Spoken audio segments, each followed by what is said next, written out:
Kelompok Houthi Yaman menyatakan telah menembak jatuh drone MQ-9 Reaper milik Amerika Serikat dengan rudal buatan lokal pada Minggu 4 Agustus. Houthi menembak jatuh drone MQ-9 Reaper Amerika Serikat di langit atas Provinsi Sadah dengan serangan rudal dari sistem pertahanan udara Soviet Kup. Total, Houthi Yaman sudah menembak jatuh drone canggih AS seharga sekitar 485 miliar rupiah itu sejak konflik bergulir. Tak hanya menembak jatuh drone MQ-9 Reaper, Houthi juga menyerang kapal Groton di Teluk Aden dengan rudal balistik.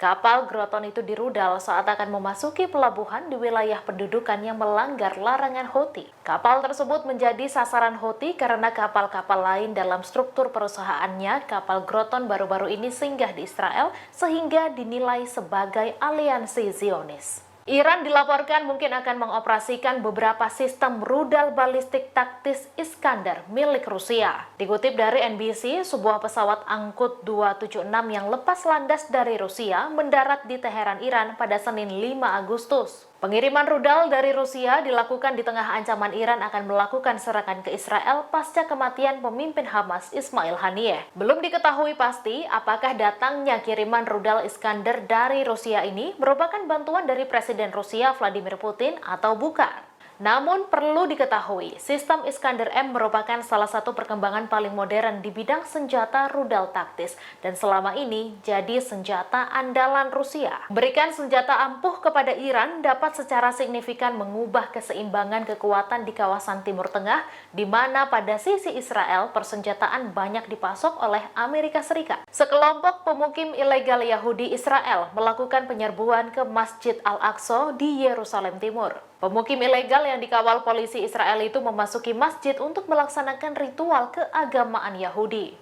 Polisi Israel dilaporkan mendirikan pos pemeriksaan di sekitar kota tua Yerusalem Timur, menutup akses warga Muslim Palestina masuk ke Masjid Al-Aqsa. Kementerian Wakaf dan Urusan Agama Palestina melaporkan pelanggaran oleh Israel di Masjid Al-Aqsa dan Masjid Ibrahimi di Hebron meningkat dalam 1 bulan terakhir. Israel telah melakukan 23 serangan ke Masjid Al-Aqsa pada bulan Juli. Selain itu, pasukan Israel juga dilaporkan telah menghalangi panggilan untuk sholat di Masjid Ibrahimi sebanyak 43 kali bulan lalu, serta mencegah warga Palestina memasuki masjid tersebut. Menteri Luar Negeri AS Antony Blinken memberitahu semua Menlu anggota kelompok 7 atau G7 bahwa Iran dan sekutunya Hizbullah kemungkinan akan melancarkan serangan terhadap Israel dalam 24 atau 48 jam ke depan. Blinken mengatakan yakin Iran dan Hizbullah akan membalas pembunuhan pemimpin Hamas Ismail Haniyeh. Diplomat AS itu juga mengatakan kepada para Menlu G7 bahwa pengerahan pasukan AS di Timur Tengah hanya untuk tujuan pertahanan. Seperti diketahui, para Menteri Luar Negeri anggota G7 termasuk AS melakukan komunikasi menyusul ancaman Iran dan Hizbullah menyerang Israel.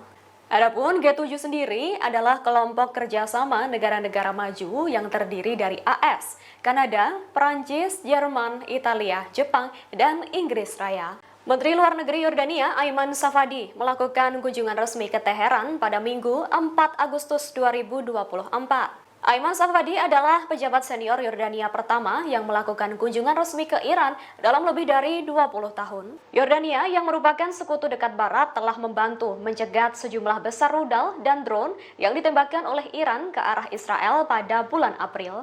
Tak diketahui pasti apa motif Ayman Safadi menemui penjabat Menlu Iran Ali Bagheri Kani di tengah memanasnya ancaman serangan balasan Iran dan Hizbullah ke Israel.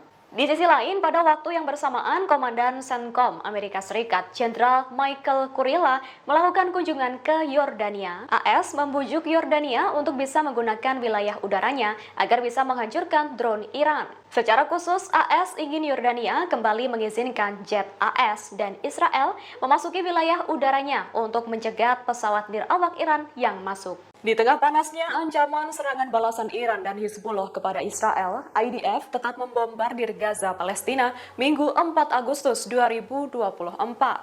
Israel meluncurkan serangan udara yang menghantam 2 sekolah di kota Gaza, serta sebuah kamp tenda di dalam sebuah rumah sakit di Gaza Tengah. Setidaknya 74 warga Palestina tewas dalam serangan pada hari Minggu ini, di mana 30 orang tewas di 2 sekolah yang dibom, dan 44 lainnya tewas di kompleks rumah sakit. Rekaman yang beredar di media Palestina menunjukkan mayat-mayat berserakan di dalam halaman salah satu dari 2 sekolah yang hancur dibombardir Israel. Sementara itu, saat ini sebenarnya Israel juga tengah siaga atas ancaman serangan balasan Iran dan Hizbullah atas tewasnya pimpinan Hamas Ismail Haniyeh. Disebutkan bahwa Iran dan Hizbullah akan memulai serangan pada Senin 6 Agustus 2024 dan Israel berupaya untuk mendahului melancarkan serangan. Rusia langsung memasok Iran dengan sejumlah persenjataan pasca Imam Iran Ayatollah Ali Khamenei menyatakan perang terhadap Israel pasca pembunuhan Kepala Biro Politik Hamas Ismail Haniyeh oleh Israel Rabu lalu. Dilaporkan pasukan elit Garda Revolusi Iran atau IRGC bersama Hizbullah akan melakukan serangan ke Israel mulai Senin 6 Agustus 2024.